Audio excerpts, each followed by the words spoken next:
Looking at our world from a theological perspective. This is the Theology Central Podcast, making theology central.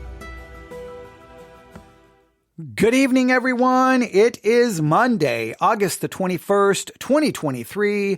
It is currently 10:05 p.m. Central Time, and I'm coming to you live from the Theology Central studio located right here in Abilene, Texas. Sometimes you hear something and you're like, you've got to be kidding me. That cannot be true. You are shocked by it. You are surprised by it. And that happened to me earlier today. I was listening to podcast and this podcast was on. I wasn't really paying a lot of attention. It was kind of just on in the background. I was doing other things. And then all of a sudden they kind of gave a statistic and I'm like, wait a minute. No, that cannot be happening. There's just no way that this can't be true. It cannot be true. I was shocked. I was confused. I was bothered. And I'm like, at some point, I'm going to sit down behind the microphone and I'm going to share this news with everyone else. And I'm going to ask them a very important question. But before I can get to this kind of shocking, maybe I shouldn't be shocked. Maybe I shouldn't be surprised, but I was shocked and surprised by it. Maybe you will be as well. But before I can get to that, you may be asking, so where have you been? And why have you been doing any broadcast? And what's going on? And, what's happening? I mean, the last time you did a broadcast was on Thursday, then Sunday, you did Sunday school and then you immediately deleted it and your sermon really wasn't very good. And then you didn't post your sermon on the Sermons 2.0 app or the Church One app. And, there was no Sunday night broadcast of any kind. And it all day, where have you been? Well, because talk about surprising or shocking. Thursday evening, I'm sitting in my, I guess we'll call it my media room where my stereo equipment is and my television. I'm sitting there in the dark watching a very dramatic, thrilling movie.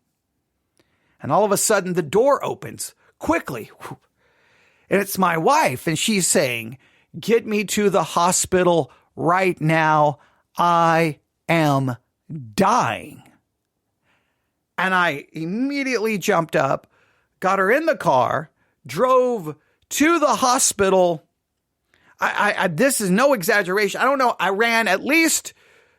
I think I ran two red lights. I ran two red lights. No, maybe two stop signs, two red lights. I probably at one point was traveling close to 100 miles per hour.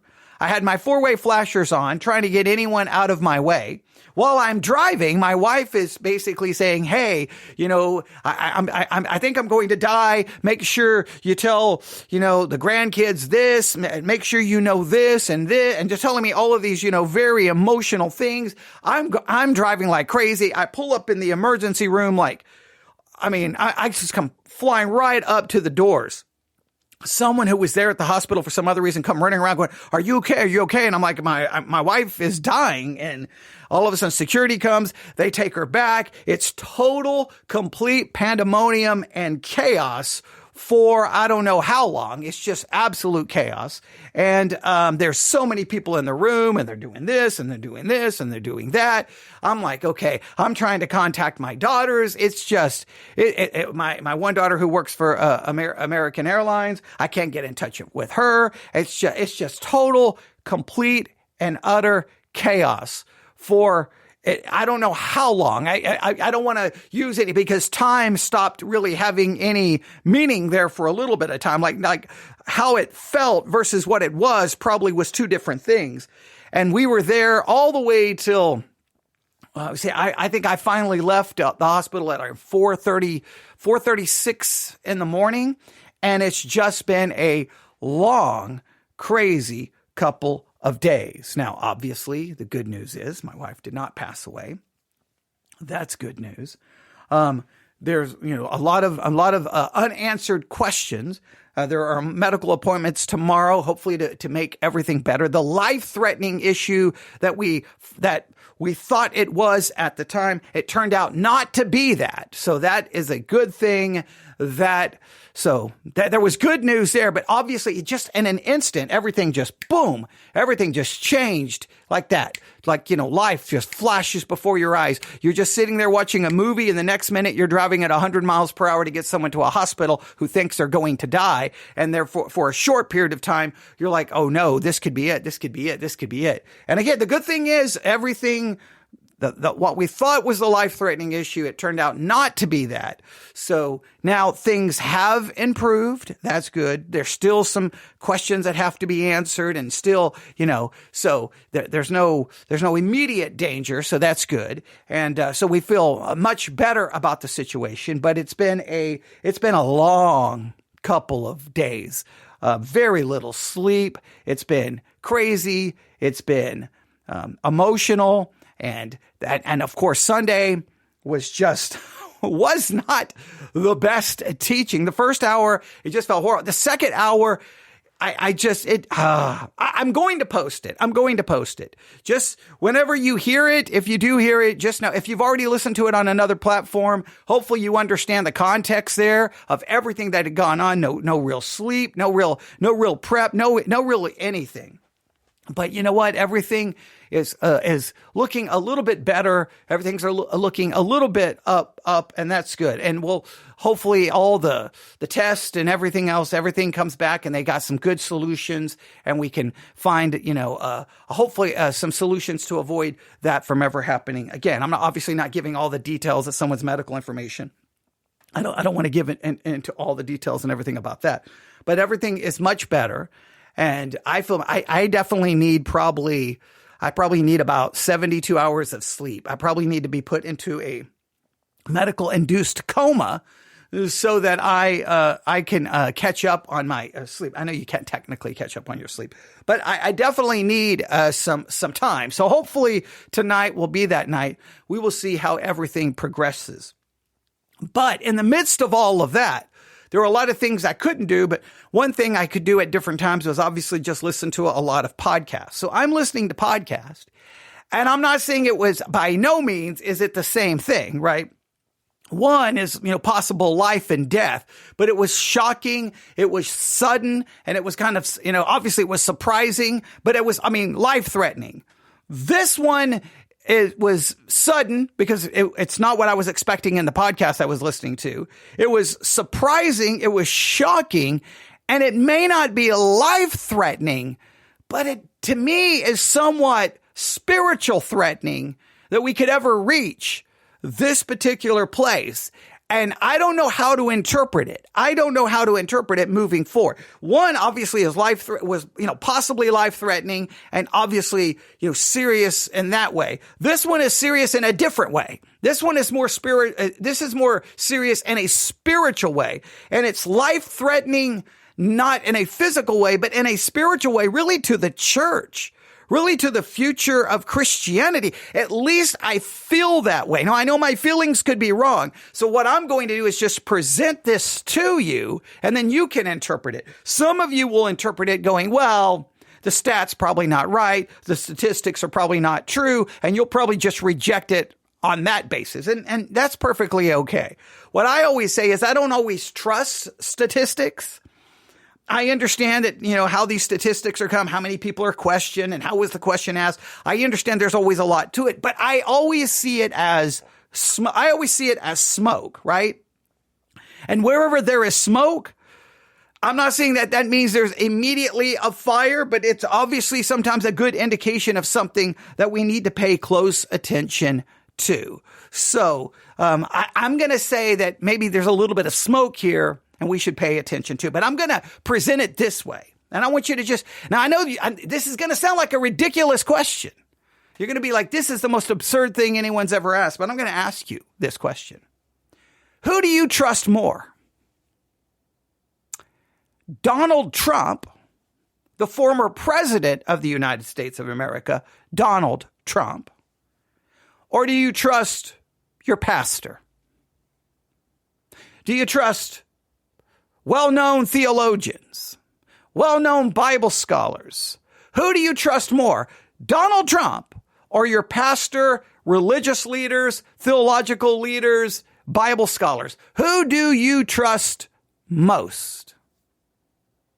Now, I'm going to ask that question because today, again, listening to podcast, one of the podcasts that came on was from CNN. And they were just dealing with a little bit of the indictments with Donald Trump and all the legalities.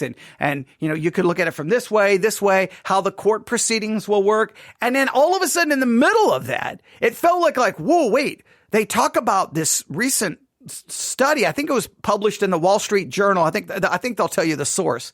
And I'm like, wait, what? And it was somewhat shocking. I'm like, that cannot be true. You can interpret it for yourself. Here it is. This is going to go by really, really fast. It's going to be like there and maybe not even a minute long. It's going to be there and gone.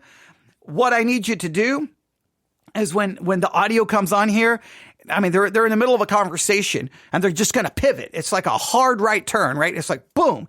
So there's no way to ease into this. It's just because I didn't want to back it all the way up and, review, hour of audio, but I just want you to hear the entire segment where they pivot from what they were talking about. And they're talking about all the indictments of Donald Trump and all of the legality and how he's not going to go to the debates.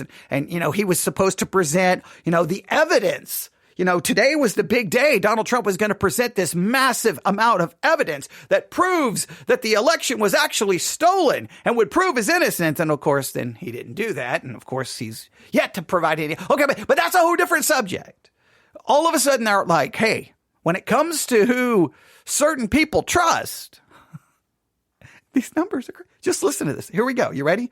So we're going to be cutting in right into the middle of their conversation, but it's right before they pivot to this segment. So you're going to hear the entire segment. We're not cutting the segment. Anything that comes before or after has nothing. This is just a little segment dropped into the middle of the entire program. This is CNN on politics. This is the podcast. I got the episode today on one of my podcast apps. Here we go. Through him eventually. And it has been open season on Ron DeSantis since before Ron DeSantis even formally declared. You talked about some of the legal problems that the former president has. There was a Wall Street Journal editorial yesterday, which said Republican voters often say they like that Mr. Trump is a fighter. But for whom is he fighting, them or himself? He would carry into the general election more baggage than the British royals. Yeah, I mean, but it has been remarkable to see the way that conservative voters have rallied around him. You go to some of those Faith and Freedom Coalition events, you speak to voters there, and they say that some of them, Trump supporters, they feel defensive and even more inclined to support him in the wake of these many indictments. So it seems as though it almost has had the opposite effect of, I think, what some others would have hoped. I would say he's been successful at convincing the Republican primary electorate that it's not about him, that it is about them. Mm-hmm. I mean, he makes that point all the time that he's standing in the way. But this weaponization, as he calls it, of the Justice Department or these local prosecutors, he has daily in his messaging to voters said this is about them and their way of life and protecting them from this kind of intrusion. And all the evidence suggests they're buying it. Yeah, it definitely does. Just real quick, the DeSantis campaign, as the former president in his campaign, they're hoping, and it looks like it will be, a question of DeSantis being kind of in the middle since he's polling the most when it comes to the people who are going to be on the stage. Their campaign put out a memo, and there's some Axios reporting talking about how because he's far back, there you see it, behind Trump in the GOP polls, Republican mega donors who want a Trump alternative tell Axios they'll be watching to see whether DeSantis or anyone else has a hope of contending. That's why the Florida governor's top advisors expect the theme of the night to be dogpile on Ron. Well, he's overpromised and underperformed to this point, and that is making donors really nervous. Now, how he responds to other candidates attacking him, this isn't someone who really is used to being attacked and having to respond in real time. I think it's going to be very interesting how he does that and what answers he has for some of the criticisms that these candidates have. Now, and because we are in bizarro world, pretty much every day in this campaign, we are in a countdown to President Trump's next surrender. He and 18 co-defendants are expected to turn themselves in to a Georgia jail. But when and how? We're live in Atlanta with the latest. Hey, Prime members, are you tired of ads in? Okay, that's part of the segment. We're going to have to go further back. I didn't want to go further back. They start talking about the Wall Street Journal and all the baggage that he has, but it doesn't seem to stop his supporters. So we're going to go a little further back. We'll find the exact statistic that I want, but I thought it was right there, but we'll go a little bit further back and we'll find this. So just bear with me. Here we go. For example, in the latest CBS News poll, the question is whether or not candidates should make the case for themselves or against Trump. 91% say that they want to hear about their own positions and not Trump. I don't remember a poll ever getting to 91%. Maybe even like puppies and ice cream, but... Well, and you hear that from voters out on the campaign trail. I was in Iowa last week, that there is very little appetite for these candidates to sort of get in the mud. And even voters who say that they are willing to move on from Trump don't necessarily have animosity towards him. So that's why we don't see most of the candidates really trying to take Trump head on. I was also at the gathering last week in Georgia, Eric Erickson's cattle call event. And you know, with Trump not being there, he wasn't invited, it taking up a lot of the oxygen. You know, you speak to conservative voters afterwards, they were like, wow, I didn't know that about Governor DeSantis. Or I wanted to learn more about Vivek Ramaswamy, and I had the opportunity to do so. So that's to a smaller degree, I think, what this debate can provide next week for these candidates. Well, and it's just, but one thing we have to remember, they're not going to have a lot of time to make their case. There's 8 of them, and time just goes like that. And they're going to be asked about the former president and how they respond to that. I'm sure there's going to be a lot of them that turn it into what their records are, but how that is delivered really matters, because otherwise it's going to end up sounding like Muzak, and it's going to go into the ether. So the challenge for the lower polling candidates is to have that standout moment that is authentic and doesn't seem like it's rehearsed. It's hard. It's a really hard needle to thread. How many young people out there, hopefully, who are watching are Googling Muzak right now? You're all welcome. You're all welcome. I want to go back to what you were saying, or one of the points you made earlier, David, and that is about Trump and the rest of the field and the whole notion of them consolidating. CNN did a poll of polls, which is looking at sort of the summary of the polls. An average of the polls, thank you. I'm glad I have the political director here. And look at that. Okay, this is national polls, so that means it's a national snapshot of the mood. It's not how these candidates are elected, the nominee. But, I mean, 57%, and then it just falls off a cliff to Ron DeSantis at 17%. So even if there is consolidation there, that is what the Trump team and Trump himself, they're arguing is. Okay, that's not the statistic yet. Just wait for it. I know I'm making you wait for it, but that's okay. I want you to hear all of this, right?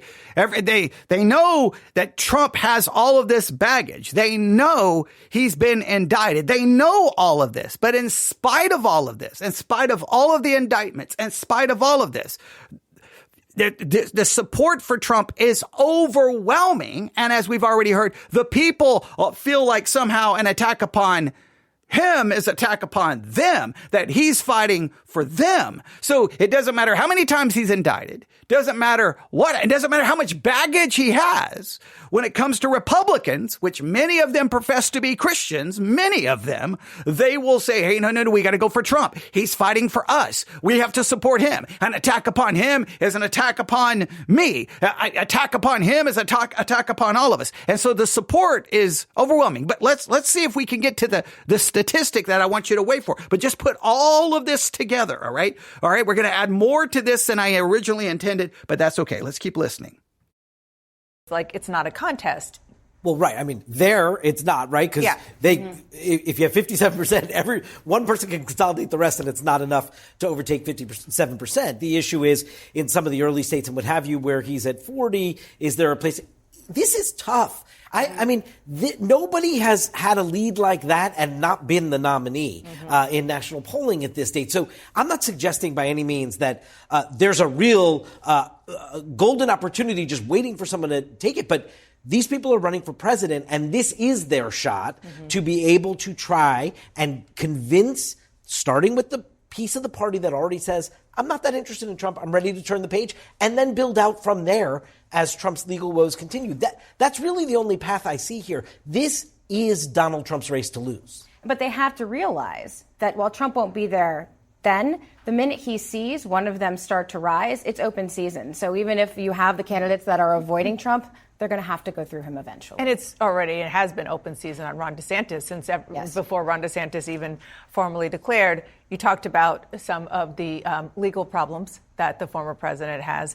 There was a Wall Street Journal editorial yesterday. Okay, now we got back to where we were. Now I'm going to go here. I'm going to jump up here and let's find this. All right, let's keep listening. Fear. Yeah. That even in New York, but certainly with the federal indictments that we've seen. To this point, they have made sure he can get in and out within minutes, like any other defendant. He's going to show up at the jail. Lethal at the idea of this because they thought they could fundraise. Real left the building a long time ago. They don't live here no more. Try to make maximum. He's processed. He just goes to the jail. Again, not with a former president. At his ability to get out of town, it's business as usual. And the federal policy underlying that role. Yes, it was the federal court. Thank you. I'm looking for the exact spot, so stay with me. The federal court to dismiss charges. He has now to have the matter dismissed because you lend a message to his audience. They believe everything he says, despite his authority under federal law. Despite their confident language in their papers, which we all expected, and he might actually prevail on that argument. The circuit, which does not usually favor moving cases out of state court like this. Yeah, the removal and dismissal are two sides of the same strategy. You have to get the case removed first, and then you make the motion, which he has now to have the matter dismissed because you allege that you are acting within the scope of your authority. Despite their confident language in their papers, which we all expected, and he might actually prevail on that argument. The devil is in the details, and the court is going to look at exactly what he is alleged to have engaged in, and whether or not those acts were part of his authority under federal law. And I think there's a very compelling argument to say it was not. I want to get your thoughts first on numbers that were really striking in the latest CBS News poll. And the question was about Trump voters. Who do they trust more than anyone else? Trump, 71%. Their own friends and family, 63%. Conservative media, 56%. Religious leaders, 42%. There you have it. That is absolutely crazy. Let's back that up one more time. I want you to hear that one more time. I am sorry that it took a minute to find it. I apologize. It's CBS. I thought it was from Wall Street Journal. It's from CBS. I thought it was from the Wall Street Journal. So I queued up where they were getting ready to talk about the Wall Street Journal, thinking I had it. But let's back it up because it's worth hearing a couple of times. All right. I'm going to go back way far. Here we go. And the latest CBS News poll. And the question was about Trump voters. Who do they trust more than anyone else? Trump, 71%. Their own friends and family, 63%. Conservative media, 56%. Religious leaders, 42%. Trump supporters trust Trump, 71%. Versus 40-something% religious leaders. Now, many of those Trump supporters talk about Jesus and God and Christianity and how Trump was sent by God and we're going to defend biblical morality. And yet they trust Trump more than religious leaders. Now, when we get to the point where professing Christians put Trump before their own pastors, their own religious leaders, then, ladies and gentlemen, that is shocking, that is surprising, and that should be bothering. But put all of that audio together. I know it wasn't put together perfectly, but put it all together perfectly. Ladies and gentlemen, that is a problem. That is a serious problem.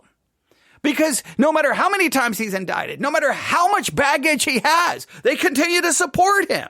He's ahead in the polls. He's so far ahead in the polls that no one's ever been that far ahead and not gotten the nomination. He's going to be nominated. Republicans and Trump supporters are going to support him no matter what. In fact, they trust him more than religious leaders, meaning he can stand up there and lie and say whatever he wants, and Trump speaks the truth. Now, I don't care if non-Christians do that. It's those who profess Christianity who have gotten on this Trump bandwagon and will not get off no matter what evidence you present. Nope, the evidence is fraudulent. The evidence is wrong. The evidence is not true. No matter how many times he's caught lying, not telling the truth, it does not matter. When Christianity places a political leader above their own religious leaders, when they put a political leader above their own religious text and their own religious teachings, then religion is finished and done in any practical sense. Because it becomes about a man. It becomes about a political party. It does not become about, what it claims to be. And I've been claiming and yelling and screaming about this forever. Now, many are going to say, those people aren't Christians. Well, you can say that, but they profess to be Christians. Many of them may go to your church or my church who Trump. You see them on social media. This Trump worship, this Trump idolatry, the church failed the Trump test. I see Trump as being a test for the evangelical church. Do you want political victory? Do you want political policy? Do you want that more than you want Christ, Christianity, the gospel? And the church said, we want political power. We want culture war. We want to win culture wars. We want political power. And we take a politician over Jesus. We take a politician over Matthew, Mark, Luke, and John.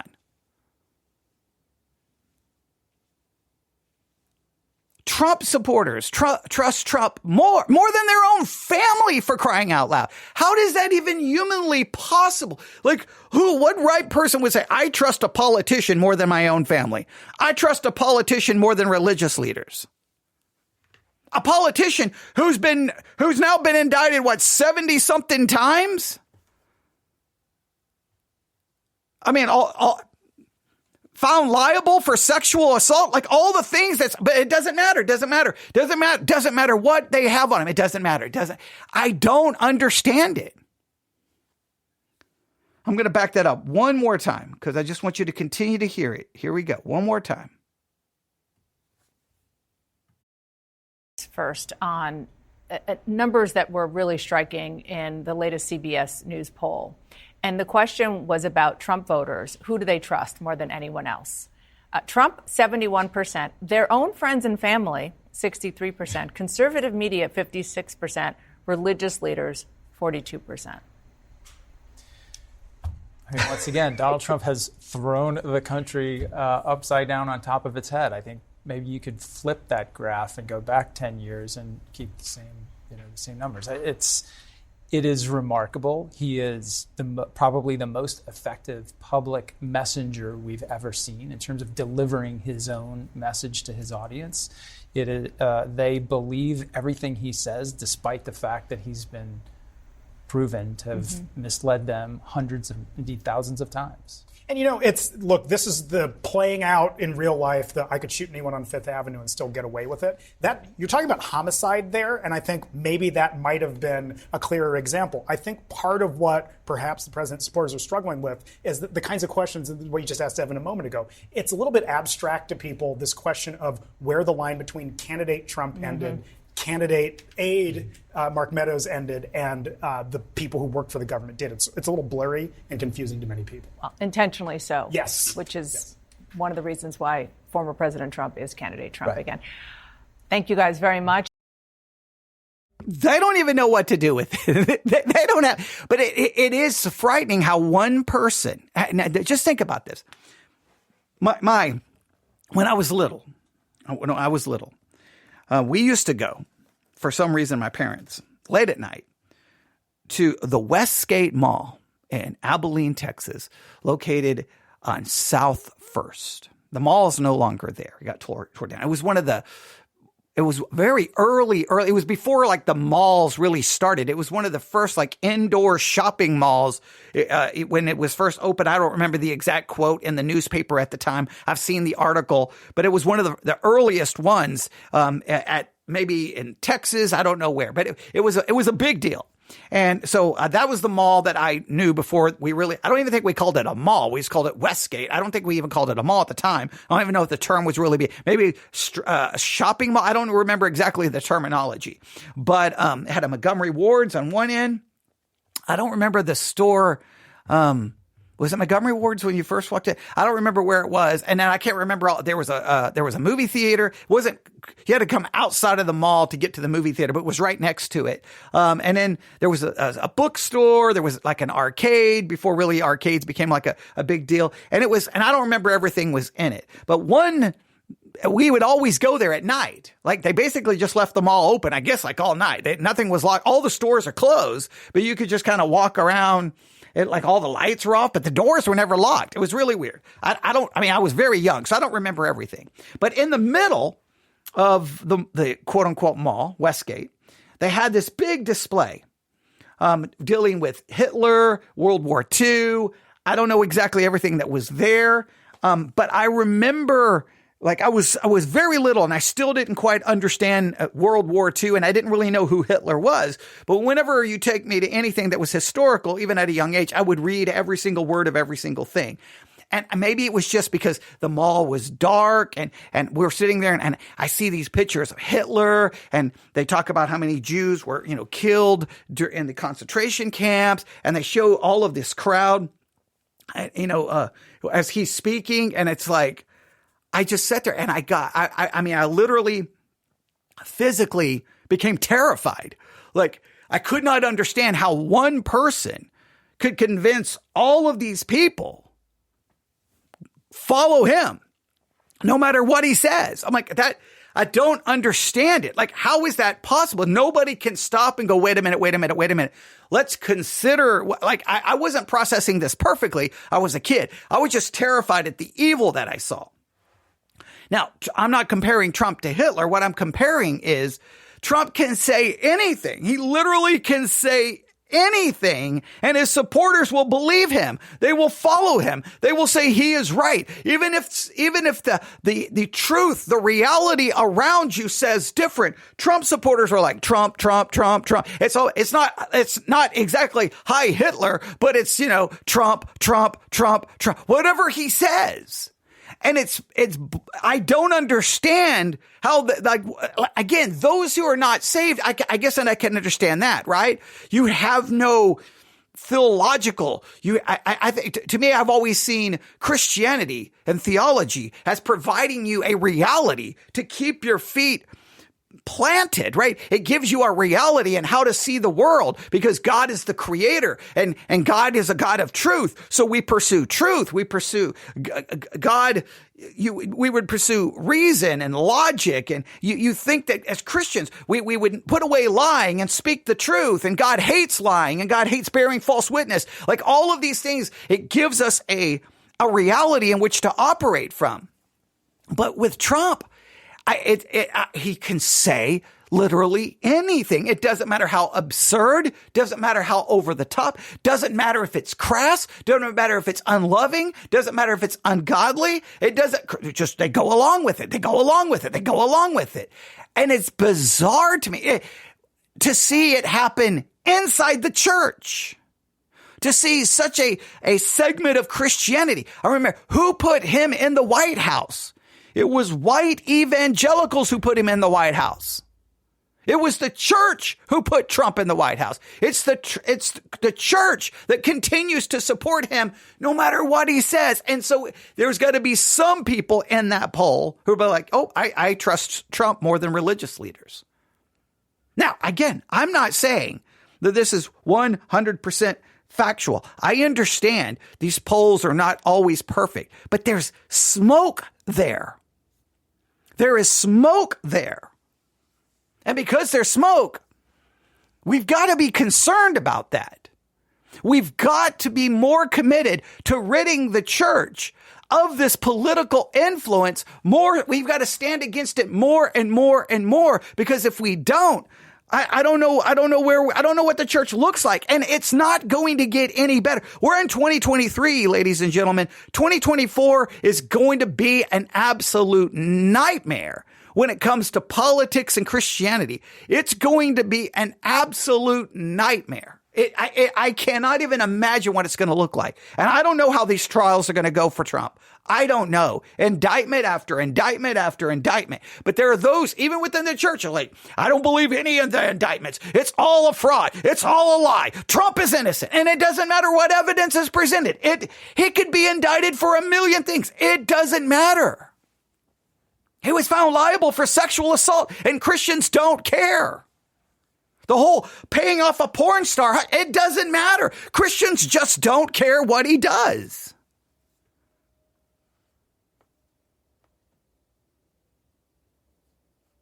I don't know what has happened here. Something has broke. Something is broken. Something has snapped within a large segment of the evangelical world. I think we think our enemy now is so-called, this is where I think we think the enemy is now. Woke ideology, Democrats, liberal ideology, LGBTQ. I think that's where we think the enemy is now. And we've lost the plot. We don't fight against flesh and blood. We're not fighting against these earthly ideologies. We need to stay focused on living out our Christian life and presenting the gospel, the actual gospel. One of grace alone, faith alone, because of Christ alone. I don't know what you want to do with that statistic, and I do apologize for not having it queued up properly at the beginning. I'm sorry, but the rest of it proved to be somewhat beneficial as well, because what are the other politicians going to do in the debate? No matter how much baggage, Trump is winning in the polls. And it doesn't matter, every indictment, and Trump is bragging about it. One more indictment and I have the nomination. I don't even need to go to the debates. I'm not going to go to the debates. I'm not going to do anything because I've got it. Everyone knows who I am. I'm winning in the polls. Nobody can touch me. And you watch, it's going to be evangelical church who's going to give him the nomination. It's going to be the evangelical Christian voting base who's going to try to put him in the White House. And I believe even if he goes to prison, it will be white evangelicals who will still vote for him. And the world is like, what is wrong with you people? And I all I can say is I'm not that. I don't trust Trump. I trust the Church of Satan more than I trust Trump. I trust atheists more than I trust Trump.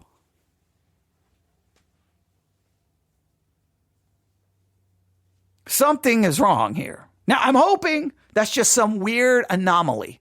It doesn't really reflect reality. But I know this. It was white evangelicals who put him in the White House. That's a fact. I know he's constantly trying to shore up that white evangelical voting base because, why? He knows he needs them. Some of these rallies that go on with a lot of religious leaders, they're still supporting Trump.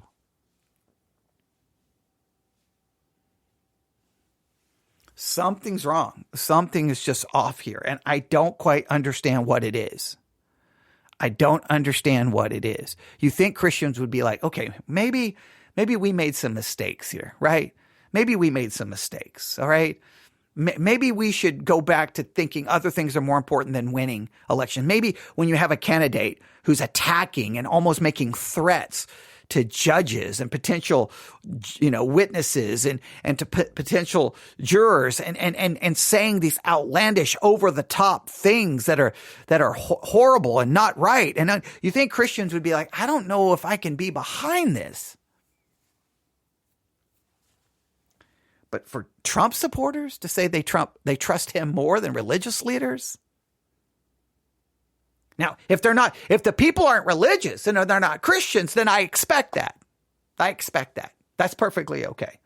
But I grew up. And what I used to hear was, you never trust a politician. How do you know a politician is lying? Whenever they speak. You know where liars go? They go to Washington. Like, that's the world I grew up in. Don't trust politicians are liars. You never trust them. They will say whatever they need to say to get a vote. You never trust them. They have no true convictions or policy. Don't trust. Politics is a game of deceit and lying where they say what you want to hear, so you'll give them power, so they get power, and then they get power, they get position, and they get money, and you barely get anything. But something has changed somewhere. I must have missed the memo. But I wanted to at least let you hear that for yourself. You can draw your own conclusions. My conclusions are something is wrong. I don't know how bad the problem is. I don't know yet. But I know when I hear a statistic like that, we have to stop and take notice. It's shocking, it's surprising, and it should get our attention. I'm not saying we should panic. I'm not saying we should exaggerate it. I'm saying we should stop and go, 70-something% for Trump. You support him 70-something percent more so than, and then religious leaders only get like 40%, and your own family gets like 60-something percent. Trump, that means you trust Trump more than your family, conservative media, and religious leaders. I don't know. That's starting to sound like idolatry to me. We always say the thing that's going to bring down, the thing that's going to destroy us is woke ideology, LGBTQ. It's always something. It was MTV, rap music, video game, always TikTok. There's always something that's going to bring us down. Wouldn't it be kind of almost ironic that what brings us down is when we look back in history, it's when the American church turned its back on God and turned to the idol of politicians and politics. And it was the idolatry of God's people that brought the judgment. Because if I think about it, all the things that brought judgment upon Israel wasn't what the ungodly was doing, because God's people turned to idolatry over and over and over and over again. Email me, newsif@yahoo.com. That's newsif@yahoo.com. That's newsif@yahoo.com. Thank you for listening. You may hear this again in some capacity. I don't know. It was good to be back in front of the microphone. It was sloppy. It was messy. It wasn't put together perfectly. So I may delete this, but at least it was fun spending 42 minutes here in front of the microphone. We'll see how things go tomorrow. I don't know if I'll get to do much tomorrow, but we will see. Thanks for listening. Everyone have a great night. God bless.